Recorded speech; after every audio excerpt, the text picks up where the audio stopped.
All right, so tell me about your solo stuff as well. Besides Down kicking off a tour tonight, I hear you're working on some solo material. Sorry if I let the cat out of the bag, but I mean, obviously that's an interesting thing. Yeah. What's going on with that? Well, it's been a long time since I rock and roll. It's been a long time since I've done something extreme, so to say.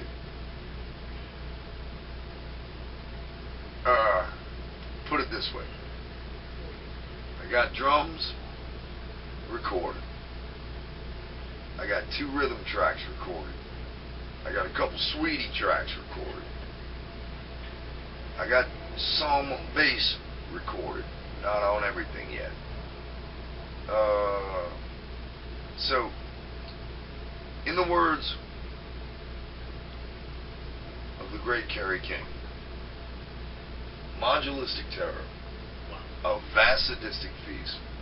The only way this motherfucking solo record's getting done is going piece by piece. Exactly. So, whenever I get free time, like when I get home from this tour, my voice is nice and warmed up. I want to lay down some vocals. I got more bass to lay. I got a lot of mixing to do. But it's pretty fucking vicious. It's high energy without today's concept of high energy, you know. Kids can play 1,000,000 miles an hour today, that's fine. There's a whole lot of that out there. Yeah. A lot of blast beatorama.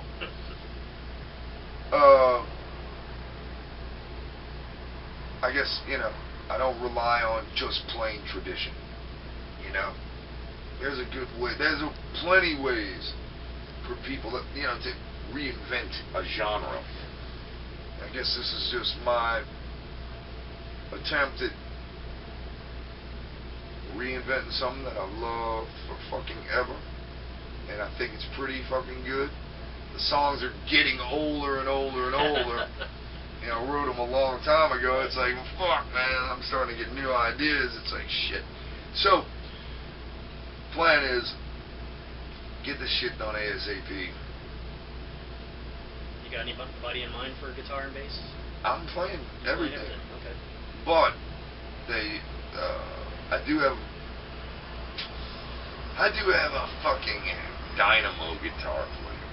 Guy we've known forever. Matter of fact, one of Dimebag's old satellites from shit. I guess we met. I joined Pantera in 1987. We met that same year. A guy named Marzi Montezeri. And me and Marzi have been brothers for a long time. He is a fucking phenomenal guitar player. And that's another thing. It's been a really long time since I've played with. I've always played. And I don't nothing against Down. They're great guitar players. Really, really good in their own right, but, you know, obviously you look at Dimebag's body of work, and it's like, oh my God, you know, now that is a lead guitar player. Marzi has the same magic about him. Different player. Very different player. But he's an unbelievable guitar player. So yeah, he does some rhythm tracks with me, and he's got leads to lay. So that, once again, that's another part of the modulistic motherfucking approach here. Sure. Well, of course, another milestone anniversary that means a lot to you that just happened was the 7th of Hurricane Katrina with 6th or 7th, I believe. We got a lot. Obviously, that means a lot. Yeah. It was 2005. Yeah, that means a lot to the people here in San Antonio because we got a lot of evacuees from that, and of course, Hurricane Irene just dealt with the East Coast, and some rockers were affected there. Doro Pesch, Sebastian Bach had their homes destroyed. Really? Yes. And really? Yeah, flooded in basements and master tapes and houses unlivable now. In fact, Doro's was just announced today, and I interviewed her 3 weeks ago. Unbelievable. So, condolences to her. And they get to see the rest of the world, and just, you know. But what is that anniversary? Obviously, looking back on that time, can you just put into words what that means to you? What that whole I hope period this shit never fucking happens again. Not to New Orleans. I don't wish a terrible hurricane on anybody, or the Gulf Coast. You know, we've had our fucking fair share. Matter of fact, you know, we're about to We got a tropical depression down there right now that's about to dump 15 inches of fucking rain 2 days after we leave for fucking tour. So, I hated Hurricane Katrina, but also, when you come out of something like Hurricane Katrina, you realize how much material things don't mean jack shit, really. Just your basics in life are all you need, and I've always known this, you know. I bought where I live now for the land. I've got acreage. I love trees. I love the beach. I love the outdoors. I love that element of it. I did not buy it for the house. I could go live in a fucking one-room apartment as long as I had a fucking bathroom and somewhere to cook. I'd be fine. You know? I don't need that much. It teaches you that. It teaches you humility. It teaches you compassion. You know, we were away from home for 3 months, surrounded by a lot of different people, got help from a lot of different people that never in a million years would I figured I would have even been associated with.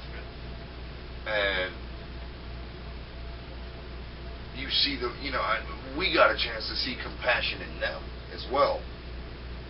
Once again, I was the one, me and my people were the ones on the receiving end of this help, so you get to see that compassion.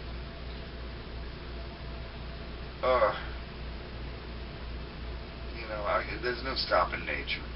That's the end of that. You know, there's no stopping nature. Either you adapt and get stronger, rebuild. You know, life isn't made of just memories only. There is a tomorrow to start rebuilding.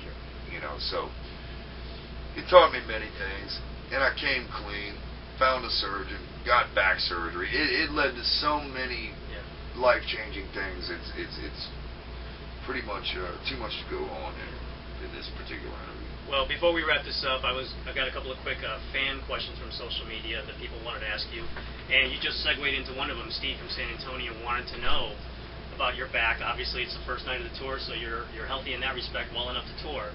But how is your back? What exactly was involved? Because you basically had to relearn to walk again, right? Yeah. Was that bad? True. Can you give an update on everything you went through, as much as you can summarize? You know, it's to the point where if I do a severe workout, which was like this entire summer, hitting the bag and doing laps in the pool, trying to build the stamina up and whatnot, and just stay in fucking shape now that I'm in my 40s. You know, I'll have bad weeks to where it's pretty grating, it's bad, because after back surgery, you know, the main bone structure thing was handled. I've got a fusion now and titanium in my lower back, so really what happened was after the back surgery, sometimes nerves don't reconnect correct, and I got, you know, some sciatic fucking burning ass motherfucking nerves that run down my left leg, and you know, it's very tough for me to complain right now because I have way more good days than bad days. It's a matter of working it up. It's a matter of keeping in shape. It's a matter of keeping the pounds off, shit like that. You gotta help yourself, you know. So it has also taken every bit of these days leading up to today to be where I'm at as well. You know, it takes a lot of rehab and something like that, man. A real long time. Bonnie from San Antonio wants to know, what's the biggest misconception about you? Shit. Biggest? I don't know. Fucking. See, that's me thinking about me too much. You know, the biggest misconception. You know. That's tough to answer. I don't know. Well, I guess one thing that jumps into my brain would be that I'm unapproachable, or I've got this attitude, or I'm not fan friendly. That's bullshit, man. I'm everything from my boxing articles to where commenters will come comment on my fucking articles, and I'll answer them back, and we get into this little jolt back and forth to fucking kids. I had a kid fucking out here with every fucking thing I've ever put out. Oh my god, it was a stack of shit this big, and I sat down and signed it, and that's no big deal. But the point is, I sat down with him for a long time. We sat there and we just talked music, talked life, talked whatever. And I end up in these situations more than not. It's very rare anymore that I end the night, say we're touring, that I end the night without talking to the fans. It's very rare, very, very rare. And that's a misconception, man. If anyone out there is thinking, "Oh, Phil's a dick," then you know what? You're probably just a jealous fuck. And that's the truth. Don't be jealous of me. Believe me, you would not want to fucking walk a damn minute in my fucking shoes. You wouldn't. Or they'll end up like the cover of Vulgar, right? I don't know about all that. My fist throwing days are, kind of behind me. But don't make me mad. Don't talk football, or we will be throwing punches. Well, Liesel behind the camera wants to know how your peacock is doing. Do you have a peacock? No. My lady Kate got 3 peacocks for her birthday, and they grew to be about a year old. And what I mean by grew is they got very, very big when they're about a year old. They're fucking big, but they're not at full size, and their feathers fucking keep growing forever. But it was time to let them out of the cage, and we figured they would roost where they eat and where they know is safe. They took off. And they ended up a full year later down the street, right back where they were born originally, at the lady's house, and fucking gave Kate the motherfucking goddamn birds for her birthday. God damn it, they ended up where they started. So that shows you animal instinct, man. You can't underestimate them. But yeah, they're fine. They're just amongst their bros and sisters and moms and pops, whatever they got over there. Well, I'm going to wrap this up by giving you, or telling you, basically a 6 degrees of separation. I'm not exactly an expert on this sort of thing, but there's some very interesting connections you have. Phil, of course, is in Arson Anthem and was in Super Joint Ritual with a guy named Hank 3. 2 weeks from tonight, Hank 3 is going to be on this exact same stage, playing his 3 albums that come out on September 6th. And I got those albums. Yeah, I have them too. Pretty interesting, pretty cool. The last time Hank 3 was in San Antonio, his support act was Kyle Turley, who, of course, is a power country musician who was a former offensive lineman for the New Orleans Saints. Great guy. I've interviewed him before. He obviously cites, even though he plays mostly country, as we said, he cites Pantera, Slayer as influences. He's a metalhead. And of course, any mention of New Orleans Saints, obviously you have held the Super Bowl trophy, you have taken part in practices, training camps, and it's just one big circle there between you, Kyle, and Hank. And obviously, you're the type of guy who I can just shoot the shit with all day, not mention a word about music, because in my other life I am a sports writer. As Phil did mention, I'm a sports writer myself. He is a boxing columnist for Boxing Insider, as well as his love for football. So yeah, we can definitely talk football. I know the NFL for sure. So that may not have been exactly 6, but I just love the whole small world connections there between you and Hank and Kyle. There's plenty of them out there, man. The world is small, man. The world is small. So you are there. It covers the bases. Hopefully, all of them. I'm sure we left something out, but it doesn't get much wide-ranging than that. So thank you dearly to the man Phil Anselmo for taking the time. The man has a show to get ready for, so we're going to let him go. Thank you so much. Best of luck with the rest of the tour, everything you've got going on, and it's been an absolute pleasure. Thank you so much. Anytime. For Phil, this is Jay Nanda, San Antonio Metal Music Examiner. We'll see you next.